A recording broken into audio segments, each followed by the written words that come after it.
here it is. September 1988. It is the start of the fall semester at the University of California, Davis, where Cheryl Welch is beginning life as a law student. I grew up in Sacramento, California. I was a receptionist at Kaiser Hospital for 10 years. I decided that I wanted to go back to school, so I went to UC Davis.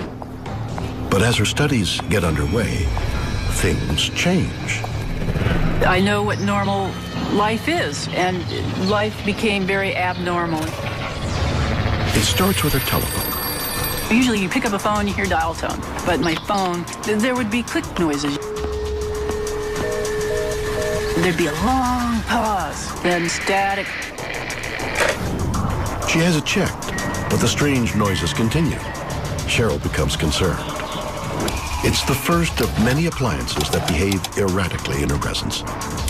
Things in my environment, all of the electrical equipment didn't work anymore. My computer, my TV. Her unease grows as she discovers it's not only machines that act strangely around her. Police cars started to follow me. I had a rock thrown at my car. Somebody tried to drive me off the road. I mean, I've never had a ticket. I've never taken drugs. People in my environment were acting out of character. I was acting my normal self, and people were acting weird. People turned against me. People would stare at you. Students would swear and spit on me.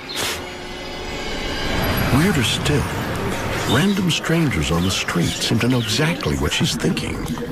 I felt like I was surveilled. I thought somebody could read my thoughts.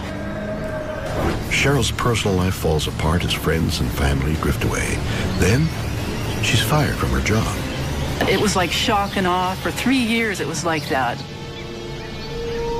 I realized, you know, this wasn't going to go away, despite my best efforts. That was a really depressing, blackest moment of my life. I just cried and cried and cried. I thought, why not just end it? Fearing for her sanity, Cheryl seeks help. So I went to my advisor, and I was having trouble academically, and she helped me get through this, and was the only one that believed me. Her advisor comes to a quick conclusion. Cheryl is the victim of deliberate and organized campaign of harassment. But who is behind it? First, we checked out. We thought, maybe there's a psychology experiment. They're trying to stress you out. There was no psychology experiment. So I hired private investigators, and I tried to figure out if there were any bugs in my apartment. Nothing. Talking to my advisor, we both figured only the government would have this kind of control over your telephone or what you did in the privacy of your apartment. Deciding to investigate, Cheryl gains access to government documents. They reveal the unthinkable. A top-secret experiment is subjecting everyday citizens to mind control. Major countries have developed this secret mind control technology, especially Russia and the United States. She's convinced the people who harassed her were under mind control and didn't even know it. Somebody is making them do things, you know, without their knowing it. But why choose Cheryl? You're going to need to experiment on a lot of people. You can't do it ethically, so you're going to do it covertly, you know. She thinks she knows what put her on the government's radar. Before I went to UC Davis, I went to the Army recruiting office. I filled out the forms. I put in my application, but I went to UC Davis instead. And then after that was when this happened. After networking with other victims, they have that connection. Former people who applied to the CIA, former people who have relatives in the government or the CIA are often targets. Are the minds of innocent citizens being controlled by government-sanctioned experiments? Is Cheryl Welch telling the truth, or are her claims absurd? Just another conspiracy theory that's impossible to prove? Maybe, but not if you listen to Nick Begich. I think there's some good evidence that Cheryl Welch and many of the other people I've spoken with have been victimized by this electromagnetic mind control experiments. The weapons of this century aren't bombs and bullets and ordnance, but electromagnetic energy targeting the human being, which is a greatest revolution in military affairs since gunpowder. Begich is an expert in government mind control. He is convinced the Pentagon has mastered a technology once thought to be science fiction, the ability to broadcast information directly into the human brain. Our government began spending a lot of time looking at how to modify behavior of human beings. Going back to the Korean War, in fact, in a publication, Low-Intensity Conflict in Modern Technology, they have a chapter on electromagnetic weapon systems, being able to not just to debilitate someone, but actually even to stimulate certain activities within the brain. But how? HAARP is the High Frequency Active Auroral Research Project, which started as a joint effort of the Air Force and Navy. This is a very large array or field of antennas based in Alaska, radio frequency antennas.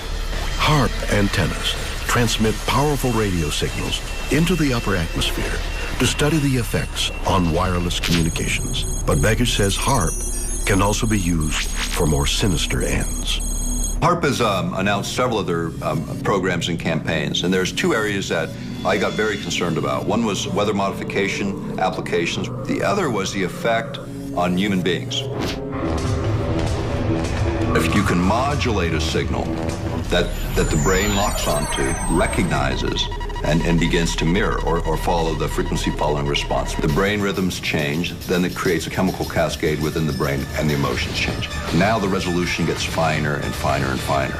And it used to just to be about triggering emotions. You could change people's brain chemistry pretty readily, change their emotional state pretty easily.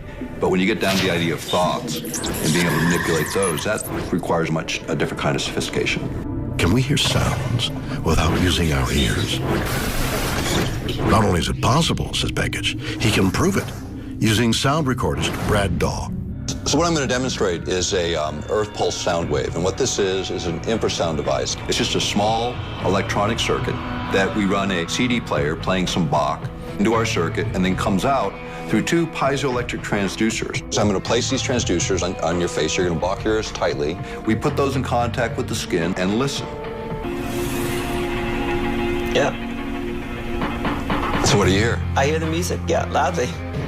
Right in the center of their forehead, inside their head, they'll hear Bach, just like they would with their ears, but the ears aren't involved. It wasn't through my ears at all. It was basically, it felt like kind of it was coming from the middle of my head, no direction, and it was clear. So not through my ears at all, which is pretty cool. Now we can do this wirelessly with microwave. So there's lots of ways to do it, and this just gives a very simple sort of workbench model that gives the principle so people can understand, yeah, you can really do it. Don't you just love death metal? I got a headbanger to warn you. Now, this is a fascinating theory. But there's just one problem. I'm not sure these piezoelectric transducers are going to catch on. That's a fashion accessory. And frankly, I don't even know what piezoelectric means. But if we're to believe Begich, the government don't even need these. They're tapping directly into our minds, controlling us with powerful, invisible microwaves that can alter the very way we think and act, making us believe anything they want us